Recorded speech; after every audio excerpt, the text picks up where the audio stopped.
Halo semuanya, coba bayangin sebentar, mesin air di rumah tiba-tiba rewel. Pasti repot banget kan? Nah, gimana kalau mesin itu sebenarnya ada di dalam tubuh kita sendiri? Hari ini kita bakal ngobrolin sesuatu yang namanya mungkin terdengar seram, yaitu gagal jantung. Tapi tenang aja, kita nggak bakal pakai istilah medis yang bikin pusing. Kita bedah topik ini pelan-pelan, ibarat lagi ngopi santai aja, biar gampang dipahami. Coba inget-inget deh, pernah nggak sih kamu atau mungkin orang tua di rumah ngerasa ngos-ngosan parah cuma gara-gara naik beberapa anak tangga? Atau baru sebentar nyapu lantai kok rasanya kayak habis lari maraton? Seringnya kita mikir, ini mah cuma faktor umur, atau pasti gara-gara jarang olahraga nih. Tapi tahu nggak, kadang tubuh kita itu sebenarnya lagi nyalain alarm peringatan loh. Rasa capek dan sesek napas yang nggak wajar pas ngelakuin hal sepele sehari-hari bisa jadi itu adalah petunjuk awal dari gagal jantung. Terus apa sih gagal jantung itu sebenarnya? Banyak banget orang yang masih salah kaprah. Pas dengar kata gagal jantung, yang kebayang di kepala langsung jantung yang tiba-tiba berhenti berdetak total. Padahal sama sekali nggak gitu. Kalau jantung berhenti mendadak, itu namanya henti jantung. Gagal jantung itu lebih pas kalau kita ibaratkan kayak pompa air yang udah kelelahan. Jantung kita masih berdetak kok, masih kerja, tapi ototnya udah mulai melemah atau jadi kaku. Jadi si pompa ini udah nggak kuat lagi buat dorong oksigen dan darah ke seluruh tubuh sesuai dengan yang dibutuhkan. Dia benar-benar kewalahan. Bayangin aja pompa air tua di rumah. Mesinnya nyala, airnya ngalir, tapi kecil banget dan tersendat-sendat. Nah, kira-kira kayak gitulah kondisi jantung kita pas lagi ngalamin gagal jantung. Terus, apa akibatnya kalau pompa utama ini melemah? Dia kan jadi nggak bisa dorong darah ke depan dengan cepat nih. Hasilnya, terjadilah kemacetan lalu lintas di dalam pembuluh darah kita. Darah yang harusnya ngalir lancar malah numpuk, antre panjang di belakang jantung. Nah, karena tekanan dari macetnya darah ini makin tinggi, cairan dari dalam darah akhirnya pelan-pelan merembes keluar. Cairan ini lalu membanjiri jaringan tubuh di sekitarnya. Jadi masalah utama dari gagal jantung ini sebenarnya adalah banjir, atau istilah medisnya kita sebut kongesti. Tubuh kita secara harfiah mulai tergenang oleh air. Sekarang mari kita lihat bagaimana letak banjirnya ini bakal nentuin gejala apa yang kita rasain. Jantung kita akan punya dua sisi utama, ya, kiri dan kanan. Dan tergantung sisi mana dari pompa ini yang kelelahan duluan, lokasi banjirnya juga bakal beda-beda. Kalau pompa bagian kiri yang bermasalah, cairan bakal numpuk dan bikin banjir di paru-paru. Tapi kalau pompa bagian kanan yang kelelahan duluan, darahnya bakal antri di pembuluh vena. Dan cairannya bakal merembes bikin banjir di bagian tubuh lain, terutama di kaki atau perut. Penting banget nih buat paham dua perbedaannya, biar kita bisa ngenalin alarm tubuh kita sendiri. Yuk, kita bedah satu-satu.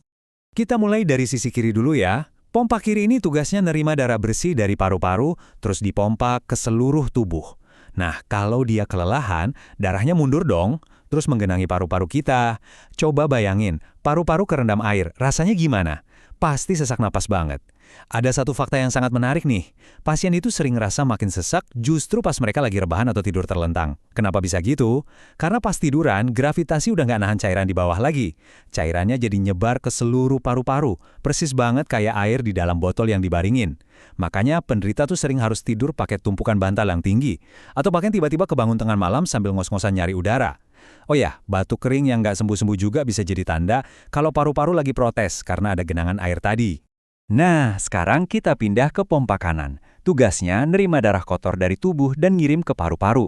Kalau si kanan ini yang mogok atau kelelahan, cairannya bakal mundur dan merembes ke jaringan tubuh bagian bawah karena ditarik gravitasi. Makanya tanda yang paling gampang kelihatan itu bengkak.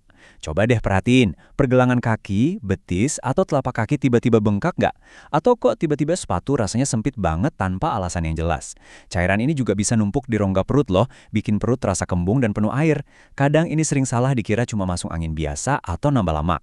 Terus, karena ginjal dapat aliran darah lebih banyak pas kita tiduran di malam hari, tubuh berusaha banget ngebuang kelebihan cairan ini. Ujung-ujungnya, kita jadi bolak-balik ke toilet buat pipis sepanjang malam. Tapi dalam realita klinisnya, tubuh kita ini kan satu kesatuan sistem yang saling nyambung ya. Jantung kiri dan kanan kerja barengan secara berdampingan. Jadi sangat umum kejadian yang namanya gagal jantung biventrikular. Intinya sederhana, kedua sisi pompa itu udah sama-sama capek dan kelelahan. Biasanya ini kayak efek domino. Mulai dari kegagalan sisi kiri yang kewalahan, terus ngasih beban berlebih ke sisi kanan, sampai akhirnya si kanan pun ikutan nyerah. Kalau udah begini, orang tersebut bakal ngerasain kombo dari semua alarm yang kita bahas tadi. Ya sesak napas karena paru-paru kerendam, ditambah kaki dan perut yang ikutan bengkak parah. Nah, sekarang aku mau kalian ingat baik-baik satu angka ajaib ini, angka 2. Berdasarkan pedoman medis resmi, ada satu lampu merah yang harus ekstra diwaspadai, yaitu kalau berat badan naik lebih dari 2 kg cuma dalam waktu 3 hari. Kenapa ini krusial banget? Logikanya gini, nggak mungkin kan kita numpuk lemak sebanyak 2 kilo cuma dalam 3 hari, seberapa banyak pun kita makan. Kenaikan mendadak ini murni karena tumpukan air. Ini bukti jelas kalau tubuh lagi nahan cairan secara ekstrim gara-gara pompa jantung mulai gagal berfungsi dengan baik.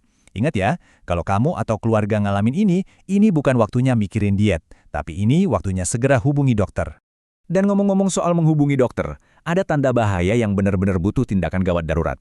Kalau kamu ngerasa sesak napas yang luar biasa parah, bahkan pas lagi duduk diam atau rebahan santai, jangan nunggu lagi, langsung ke UGD.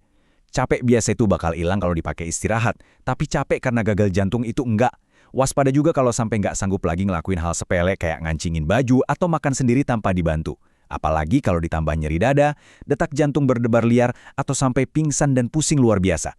Jangan pernah ditunda. Penanganan cepat di fasilitas kesehatan itu benar-benar nentuin keselamatan di kondisi kayak gini. Oke, kita udah tahu semua alarmnya. Terus pertanyaannya apa dong yang bisa kita lakuin tiap hari buat ngeringanin beban si pompa yang kelelahan ini? Tenang, ada tips praktis yang bisa langsung diterapin. Pertama, musuh terbesarnya gagal jantung itu garam atau natrium. Kenapa? Karena garam itu ibarat spons, dia ngikat air. Makin banyak makan asin, makin banyak air yang ketahan di tubuh. Makin ngos-ngosan pompa jantung kita kerjanya. Jadi, mulai kurangi makanan asin dan kemasan ya. Kedua, biasain nimbang berat badan tiap pagi habis buang air. Ini cara paling gampang buat deteksi banjir air kayak kasus 2 kg tadi. Ketiga, ikuti anjuran dokter kalau disuruh batasi minum. Kadang penderita emang nggak boleh banyak minum air biar paru-parunya nggak makin tenggelam. Terus banyak yang mikir gini nih, wah jantungku lemah, berarti aku harus rebahan terus di kasur seharian. Ini mitos yang salah kaprah loh. Istirahat total alias rebahan terus malah bikin otot tubuh dan jantung makin lemas. Pedoman medis justru sangat menganjurkan yang namanya rehabilitasi jantung. Olahraga ringan kayak jalan kaki santai atau sepedaan statis itu sangat disarankan. Pastinya porsinya harus disesuaikan sama anjuran dokter masing-masing ya. Tetap aktif bergerak secara aman itu bantu banget ngejaga pompa jantung dan pembuluh darah tetap lentur dan tangguh tanpa bikin dia kerja terlalu keras. Jadi intinya, gagal jantung itu bukanlah akhir dari segalanya. Asalkan kita bisa kenali tanda-tandanya sedini mungkin dan nggak ngebiarin alarm tubuh nyala terus tanpa dicek. Jantung kita itu pinter loh. Dia lagi berbicara, ngasih tahu kalau pompanya butuh bantuan. Simpan, share ke keluarga. Info sederhana ini bisa jadi penyelamat buat orang-orang yang kita sayang. Sebelum obrolan kita selesai, coba deh tanya ke diri sendiri. Udahkah kamu mendengarkan alarm peringatan tubuh kamu hari ini? Jaga kesehatan terus ya, dan sampai jumpa di obrolan bermanfaat kita selanjutnya.